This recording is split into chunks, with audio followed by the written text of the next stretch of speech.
I got so much motherfucking design on right now. Break it down, bring it back, make it clap. I got 3 old thoughts, new guap, where that thing. Bitches on my line, and you know. Assalamualaikum warahmatullahi wabarakatuh. Halo guys, perkenalkan nama saya Lisa Gustiani. Saya di sini berasal dari kelas 4 IB dengan nomor NIM 0621 332 0080. Nah, di sini saya akan menjelaskan materi tentang CPR atau RGP, di mana ini merupakan tugas dari K3 dan SNI yang dibimbing oleh Bapak Budiman Hanafia.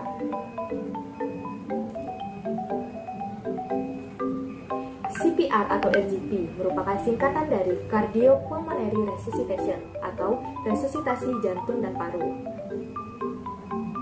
Sebelum membahas lebih dalam mengenai CPR atau RGP, alangkah baiknya kita mengetahui apa sih yang dimaksud dengan CPR atau RGP tadi.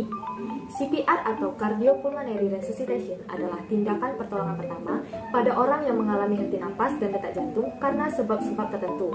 Nah, CPR di sini bertujuan untuk membuka kembali jalan napas yang menyempit atau tertutup sama sekali.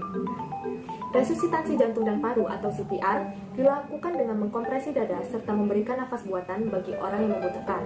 Dengan melakukan resusitasi jantung paru ini, fungsi napas serta sirkulasi darah dalam tubuh terhenti, dipaksa untuk berfungsi kembali, serta untuk membuat darah dan oksigen tetap beredar ke seluruh bagian tubuh.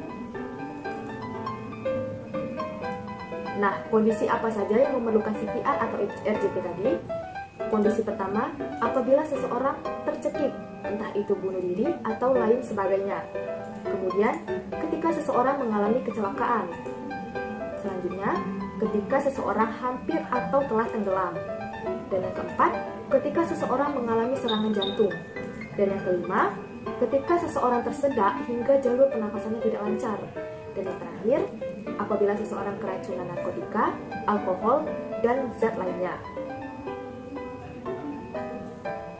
Nah, sebelum kita melakukan rangkaian CPR atau RGP tadi, hendaknya kita melakukan persiapan. Adapun rangkaian persiapannya yang pertama ialah lokasi korban. Kita lihat apakah korban tersebut sudah berada di tempat yang aman atau belum. Kemudian kita lihat kondisi korban, apakah korban tadi masih merespon atau tidak. Kemudian kita cek tanda vitalnya, apakah masih ada tanda-tanda kehidupan atau tidak. Kita cek di nadi bagian leher ataupun di bagian tangan.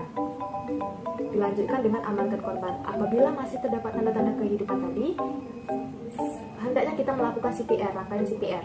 Kemudian, dan yang terakhir, kita telepon instansi terkait. Bisa kita menelpon 112, rumah sakit, atau ambulan terdekat. Nah, di dalam CPR atau rangkaian RGP ini terdapat prinsip dasar, yaitu DRS ABC. D itu untuk danger atau bahaya, R di sini untuk respon atau kesadaran, S di sini untuk shout for help atau berteriak minta pertolongan, A di sini untuk airway, jalan nafas, B untuk breathing atau pernafasan, dan C untuk circulation atau aliran darah. Nah, berikut ada hal-hal yang perlu diperhatikan. Yang pertama adalah danger, perhatikan keamanannya. Yang pertama, penolongnya aman. Yang kedua, pasiennya aman. Dan yang ketiga, lingkungannya pun aman. Dan yang kedua, kita cek respon dari korban tadi dengan cara memanggil-manggil korban atau menepuk-nepuk bahu dan stimulus nyerinya. Kemudian yang ketiga, shout for help, berteriak minta tolong. Dengan cara tetap bersama korban, gunakan handphone untuk panggil bantuan 112 Indonesia. Kemudian berikut ini adalah rangkaian dari DRS ABC tadi. Yang pertama, bisa kita lihat danger, carilah lokasi yang aman. Kemudian ada respon, cek apakah si korban ini masih merespon atau tidak, entah itu dengan cara memanggilnya atau menggerakkan badannya. Dilanjutkan dengan shout for help atau meminta pertolongan. Di sini dengan cara menelpon emergency call Indonesia 112 agar ada saksi pada saat kita menolong si korban dan agar ada rekam jejak digital bahwa kita menolong seseorang. Selain itu, agar petugas ahli dapat ke tempat kejadian dengan segera. Kemudian dilanjutkan dengan airway, memberikan jalan pernapasan dengan cara mengangkat sedikit dagunya ke atas. Kemudian breathing, pernapasan yaitu cari alat vital seperti nadi di leher ataupun di tangan. Kemudian dengarkan menggunakan telinga apakah ada suara pernapasan atau tidak. Kemudian yang terakhir dilanjutkan dengan circulation. Jika sudah melakukan breathing dan ada tanda-tanda masih hidup, maka segera lakukan CPR atau RGP tadi. ketika kita melakukan RGP tadi, ada beberapa teknik yang harus diperhatikan. Yang pertama ialah C untuk compression. Compression atau kompresi dada, yaitu berikan penekanan pada dada sebanyak 30 kali dalam penekanan dengan kedalaman 5-6 cm. Lokasi penekanan berada pada pertengahan dada, yaitu di bawah tulang sternum. Kemudian A untuk airway.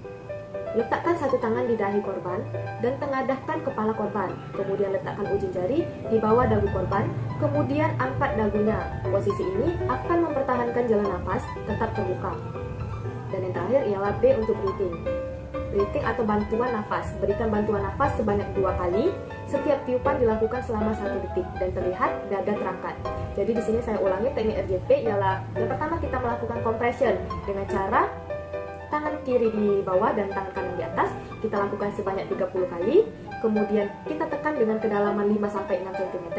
Dan lokasinya berada di tengah-tengah dada. Kita naik ke atas 2 jari. Kemudian kita melakukan kompresi sebanyak 30 kali. Dilanjutkan dengan airway, yaitu mengangkat dagu ke atas dan menekan bagian dahinya ke belakang. Dilanjutkan dengan T untuk breathing, yaitu bantuan nafas. Di sini ada 2 kali bantuan, yang dimana setiap tiupan dilakukan selama 1 detik. Jadi kita meniup dengan cara menekan hidungnya, lalu memberikan nafas pertama, kemudian kita lepaskan, kemudian kita tiup lagi dengan cara menekan hidungnya, kemudian kita tiup.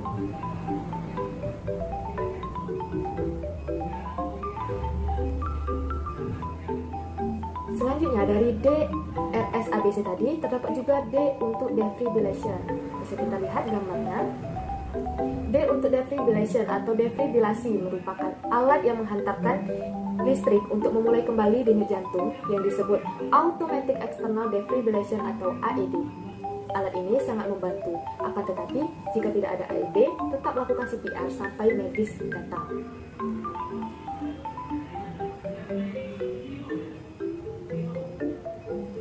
Jika dirasa CPR atau RGP tadi sudah berhasil, dilanjutkan dengan posisi pemulihan atau recovery position. Bisa kita lihat gambarnya di sini. Yang pertama kita silakan tangan kiri di pipi kita sebelah kanan, kemudian miringkan korban ke arah sebelah kanan, dan lalu angkat kaki sebelah kiri menyilang di atas kaki sebelah kanan tadi. Bisa kita lihat pada gambar nomor 4, korban dimiringkan ke arah sebelah kanan, gunanya agar jalan pernapasannya bisa berjalan dengan lancar. Nah guys, tentu kalian bertanya-tanya kan, bagaimana sih jika kita terlambat melakukan CPR pada si korban? Berikut ini kita simak penjelasannya. Jika otak dan jantung tidak mendapatkan oksigen pada manusia, maka manusia tersebut akan mengalami kematian. Nah, untuk persentase hidup ketika kita melakukan RGP bisa kita lihat pada tabel di bawah ini. Jika kita terlambat melakukan RGP atau CPR pada si korban 1 menit, maka pemulihannya atau persentase harapan hidupnya yaitu 98/100. Kemudian jika kita terlambat melakukan RGP selama 3 menit, maka angka harapan hidup atau pemulihannya yaitu 50%/100. Kemudian jika kita terlambat melakukan CPR pada si korban selama 10 menit, maka angka harapan hidup atau pemulihannya ialah sebesar 1/100%.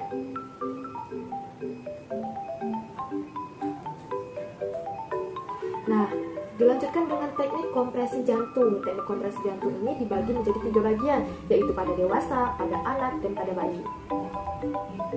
Pada dewasa usia lebih dari 8 tahun, kita melakukan kompresi jantung dengan 2 tangan, yaitu tangan kiri di bawah dan tangan kanan di atas. Kemudian, untuk kompresi jantung pada anak 1-8 tahun menggunakan 1 tangan saja, dan kompresi jantung pada bayi menggunakan 2 jari saja. Selanjutnya, kapan penghentian CPR atau RGP? Nah, penghentian CPR atau RGP ini bisa dilakukan ketika RGP sudah berhasil. Apabila korban tersebut sudah pulih atau sudah sadar kembali, maka CPR atau RGP tadi dihentikan. Kemudian yang kedua, jika penolong kelelahan. Dan yang ketiga, jika petugas ranti sudah tiba di TKP. Dan yang terakhir, jika adanya tanda-tanda kematian pasti. Misal, tanda nadinya sudah tidak berdenyut lagi atau nafasnya sudah tidak terdengar di telinga kita lagi. Nah, selain bisa menyelamatkan nyawa seseorang, ternyata juga terdapat komplikasi RGP jika tidak dilakukan dengan benar. Adapun komplikasi-komplikasi yang disebabkan oleh RGP atau CPR tadi, yang Yang pertama yaitu seseorang bisa patah tulang iga jika tidak dilakukan dengan benar. Yang kedua, seseorang dapat mengalami distensi abdomen, pneumotoraks, luka pada hati, dan yang terakhir ialah hermotoraks. Nah, mungkin itu saja yang bisa saya sampaikan. Apabila terdapat kesalahan kata atau keliruan, saya minta maaf. Saya akhiri. Wassalamualaikum warahmatullahi wabarakatuh. Thanks for watching.